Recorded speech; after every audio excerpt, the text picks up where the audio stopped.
Hello, this is Mark Soden for Wonder Valley Experimental 14, and we are here with. Hi everyone, my name is Federico Balducci. Um, Currently living in Western Mass, but I spent some time in Boston. I'm originally from Puerto Rico, and I'm a composer.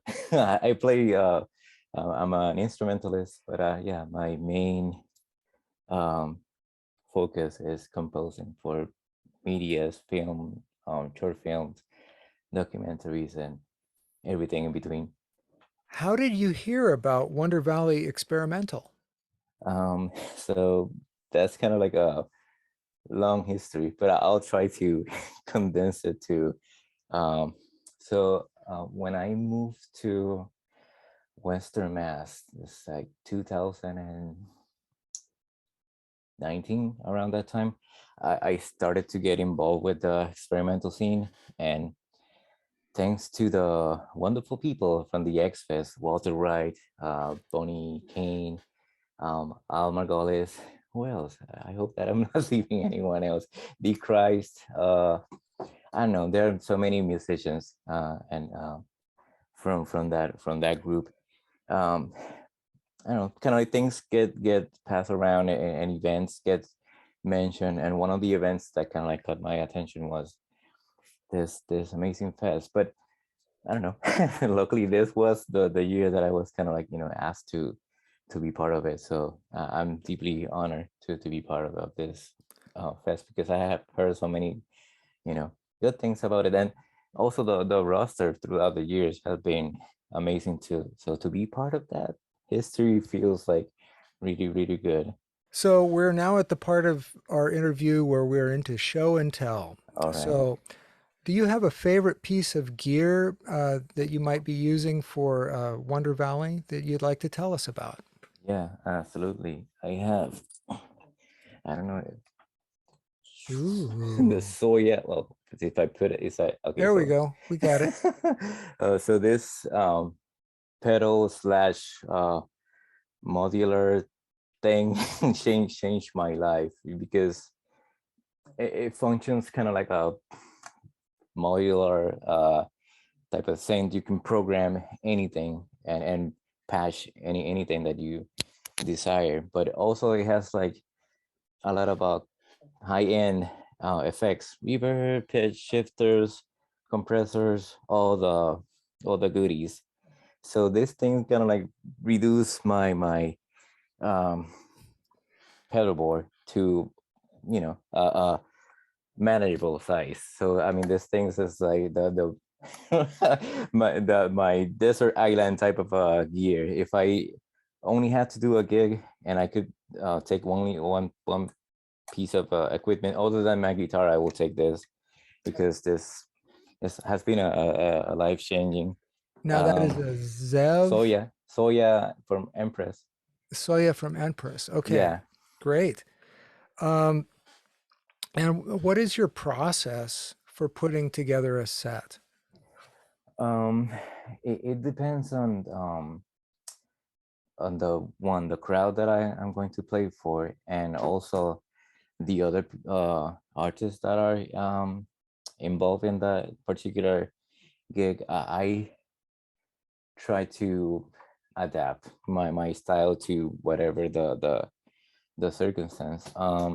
So for instance, for the set for the Wonder Valley, I try to come up with something that could merge some electroacoustic stuff with experimental guitar, with some looping, but also with the visual components. I was fortunate enough to collaborate with Five Fact. He's an amazing artist from Connecticut. He's so great. So we kind of like put something together that would work for that event.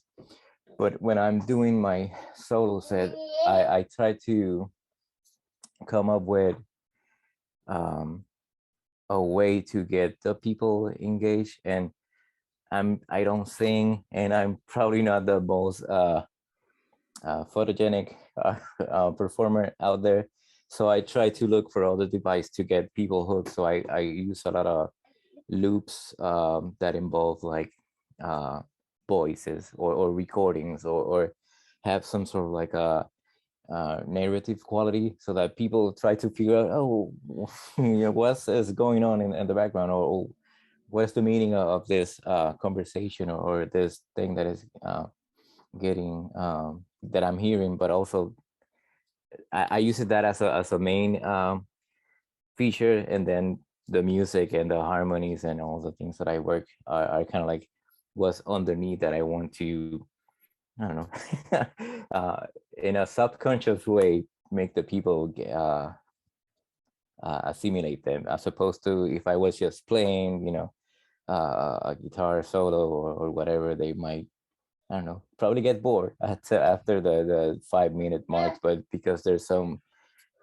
narrative elements, people get, I don't know, hooked by, because the curiosity of trying to figure out, what is being said, or I don't know, the message underneath Hmm. the whole thing. Your collaborator, is he the person that is doing the editing or filming or?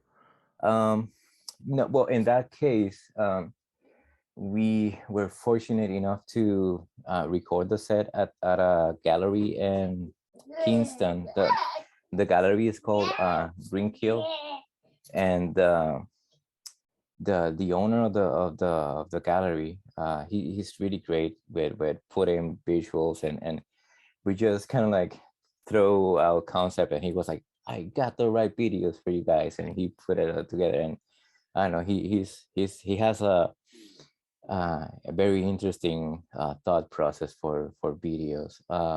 But yeah, he was the one. But when I do like solo stuff, I try to, I don't know, use my again, the same hook to capture the attention of people so that they get something, and that capture their attention, and then music kind of like gets to them in a subconscious way. I'm forgetting the name of the owner. I want to.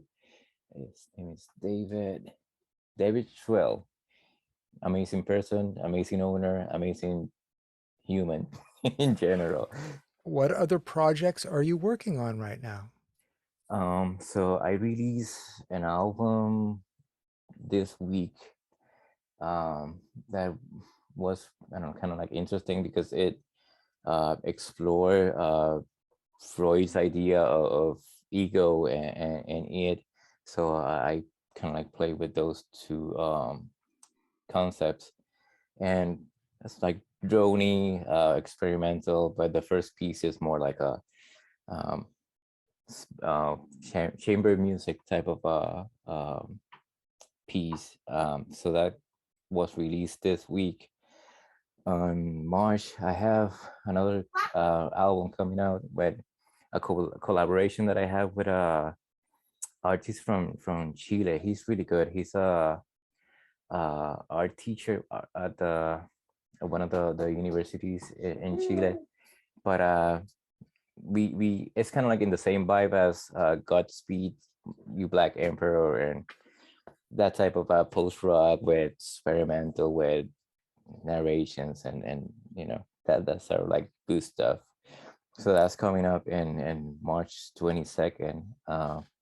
Yeah, and I have a few other albums. I try to stay busy, and work on a lot of music, and most of my music are either scores that didn't, I don't know, didn't get approved by the director. So I already invested a lot of time in composing this music, so I might as well release it. So yeah, I'm very active with my Bandcamp. I try to release an album every 14